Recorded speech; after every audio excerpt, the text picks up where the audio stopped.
President Donald Trump criticized Ukrainian President Volodymyr Zelensky on Wednesday over remarks rejecting Russian control of Crimea, calling them deeply damaging to peace negotiations with Russia. It's statements like Zelensky's that make resolving this war so difficult. There's nothing for him to brag about. Ukraine's situation is dire. He can choose peace or keep fighting for 3 more years and lose the entire country, Trump posted on his social media platform. Acknowledging Russian sovereignty over Crimea would mark a dramatic departure from long-standing U.S. policy and would challenge the widely accepted post-World War II principle that national borders should not be changed by force.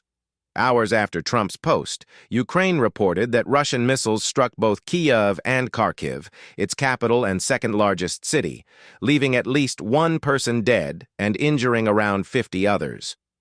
Trump's comments came as a diplomatic summit in London aimed at advancing a resolution to the war was scaled back. The meeting lost momentum after U.S. Secretary of State Marco Rubio canceled his attendance. Although officials cited logistical issues, sources familiar with the matter said the administration believed the talks had not reached a decisive point, and Rubio saw no value in attending. It made more sense to allow discussions to unfold than to create the false impression that a major breakthrough was near, said a European diplomat involved in the process. Zelensky, addressing the day's tensions on social media, said, "Emotions are running high today." Indirectly responding to Trump's criticism, he reaffirmed Ukraine's commitment to its foundational principles. Ukraine will always act in accordance with its constitution, and we are confident that our partners, especially the United States, will continue to honor their strong positions. Zelensky also shared a screenshot of a 2018 U.S. policy declaration rejecting Russia's occupation of Crimea. Earlier that day, the UK Foreign Office confirmed the London talks would proceed at a lower level, noting the discussions would remain closed to the press. These developments add further uncertainty to the diplomatic push to end the conflict.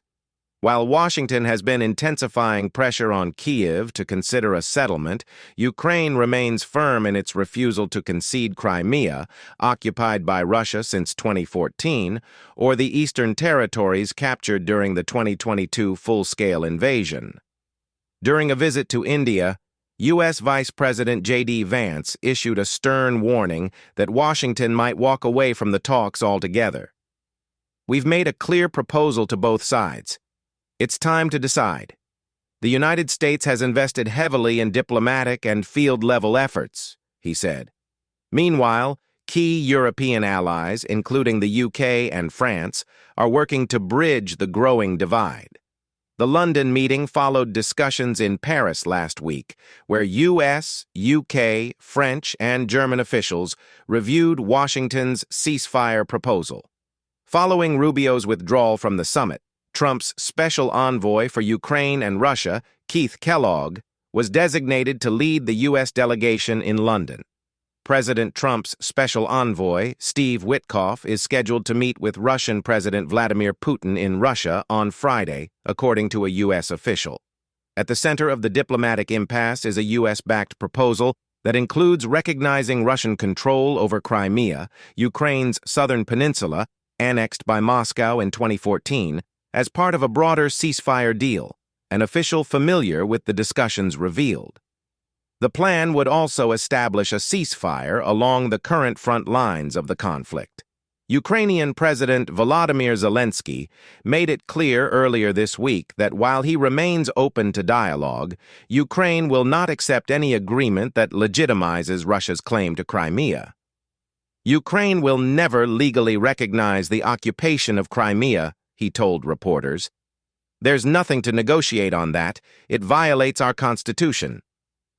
When asked whether the U.S. intended to freeze the conflict along existing territorial lines, Vice President JD Vance clarified, Wednesday, "No, that's not what I said. What I meant was that the eventual resolution is likely to involve drawing new boundaries close to the current front lines. That means both Russia and Ukraine would need to make territorial concessions. Some form of land swaps will be necessary." Fighting has intensified again this week following a temporary Easter ceasefire that both sides accused each other of violating. The latest round of talks in London came amid growing frustration among U.S. officials over the stalled progress toward ending the war. President Trump recently stated that continued American involvement in negotiations would require a clear desire from both sides to reach a resolution. His comments followed a warning from Secretary of State Marco Rubio, who said the U.S. might pull back if no headway is made. The proposal has already been shared with both Ukraine and Russia as part of an effort to gauge whether a deal is within reach. While some elements of the plan remain unresolved, the U.S. intends to collaborate with European partners and Ukraine in the coming days to finalize key details, the official said. White House Press Secretary Karoline Leavitt noted on Tuesday that negotiations appeared to be moving in a promising direction, though she declined to specify what steps the U.S. might take if efforts to broker peace falter. Russia has a history of delaying ceasefire talks and previously dismissed a U.S. proposal for a 30-day truce that Ukraine had accepted. However, under mounting pressure from President Trump, both Kyiv and Moscow have signaled a willingness to return to the negotiating table, a development not seen since the early weeks of the war in 2022.